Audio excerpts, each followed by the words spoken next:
À 15h38, le 27 février 2026, le président Donald Trump a émis un ordre définitif au commandement central qui allait bouleverser l'histoire militaire contemporaine avec l'approbation de l'opération Epic Fury sans aucune possibilité d'annulation, concluant son message par un simple bonne chance. À peine 9 heures plus tard, l'atmosphère est électrique au sein du centre d'information de combat du destroyer de classe Arleigh-Burke, l'USS Michael Murphy, où l'équipage a conscience d'être assis sur une véritable bombe à retardement.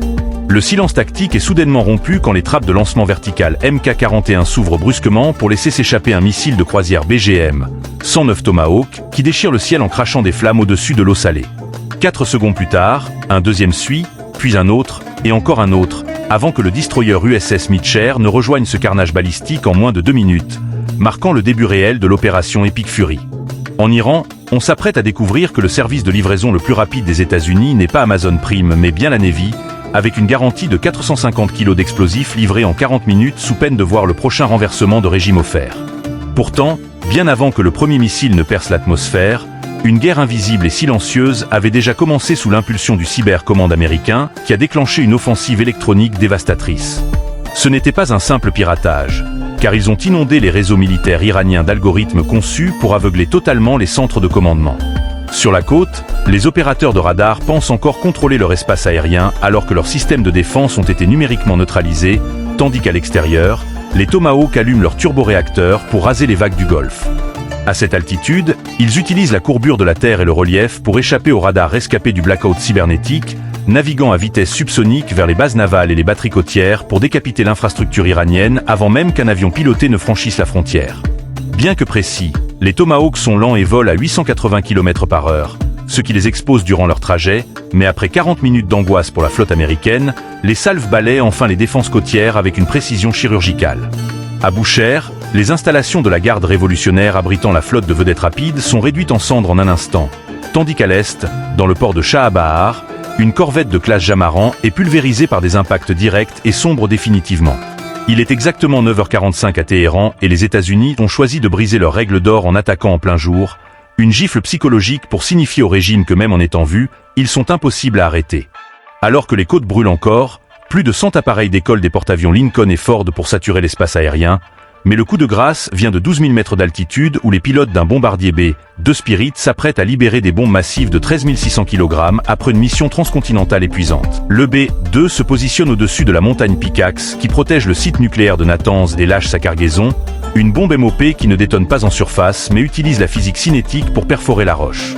Ce cylindre d'acier durci pénètre les niveaux de béton renforcés grâce à une fusée intelligente qui compte les étages traversés avant de déclencher l'explosion qui fait s'effondrer l'installation sur elle-même. Au même moment, le cœur politique est visé alors que l'ayatollah Ali Khamenei a convoqué son conseil de défense. Dans le centre de Téhéran, les bombes anti-bunkers provoquent une dépréciation immédiate de l'immobilier local par une expulsion supersonique directe. Le complexe présidentiel s'effondre et l'architecte de la politique iranienne est neutralisé dès ce premier mouvement tactique, marquant une exécution impeccable qui ressemble au rêve de tout planificateur du Pentagone. Cependant, le véritable cauchemar commence maintenant car en décapitant le pouvoir central, les États-Unis ont créé un monstre à 1000 têtes composé de commandants de la garde révolutionnaire désormais isolés et sans ordre. Ils contrôlent un vaste arsenal de missiles à propulsion solide et n'ont plus rien à perdre.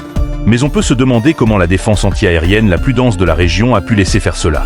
La réponse réside dans l'utilisation massive de centaines de drones kamikazes low-cost baptisés Lucas, des clones du Shahed iranien, fabriqués par la société Spectro pour seulement 35 000 $ l'unité. En saturant le ciel, les États-Unis forcent l'ennemi à gaspiller des missiles intercepteurs valant des millions contre de simples engins en plastique, mais cet SM n'est qu'une distraction pour les avions de guerre électronique roulés et les F-35I israéliens équipés du système Scorpius. Ensemble, ils génèrent un tel bruit électromagnétique que les radars russes S-400 deviennent totalement incapables de détecter les avions furtifs, prouvant que la garantie contre la furtivité expire dès que l'oncle Sam décide d'attaquer réellement. Sous ce bouclier invisible, les chasseurs lancent des missiles anti-radar AGM-88 armes qui ravagent le désert, mais briser cette défense revient à dégoupiller une grenade car les commandants iraniens survivants activent désormais leur propre clé de lancement.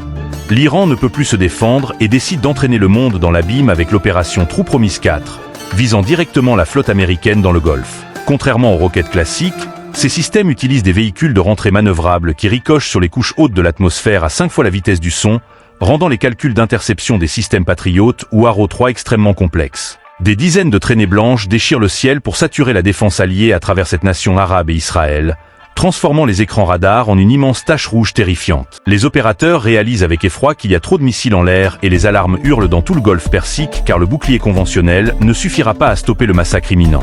Les missiles hypersoniques s'abattent comme un marteau et malgré la destruction de la majorité des menaces, la physique est impitoyable et les débris ou les impacts directs causent des pertes sanglantes, dont 11 morts en Israël et 4 soldats américains au Koweït. Le bouclier a tenu, mais il s'est fissuré et c'est dans ce chaos qu'un incident tragique survient le 2 mars lorsqu'une batterie patriote au Koweït, submergée par la confusion électronique, finit par abattre 3 de ses propres chasseurs F-15 Strike Eagle. À cause du brouillage massif qui a désactivé les systèmes d'identification amis-ennemis, l'opérateur paniqué a pris ses alliés pour des cibles hostiles et a lancé des missiles PAC-2 qui ont pulvérisé les avions, bien que les 6 aviateurs aient miraculeusement survécu. Finalement, les analyses satellites montrent que la marine iranienne a cessé d'exister en 48 heures, transformée en une flotte permanente de sous-marins stationnaires au fond de l'eau. Si l'opération Epic Fury restera comme un succès tactique cataclysmique, elle se heurte à une réalité stratégique sombre car en éliminant les leaders, le Pentagone a ouvert la boîte de Pandore. Environ 400 kg d'uranium enrichi à 60% sont désormais dispersés dans des lieux inconnus. Le Moyen-Orient ne sera plus jamais le même. Si cette analyse de l'opération Epic Fury vous a captivé, laissez un pouce bleu et abonnez-vous.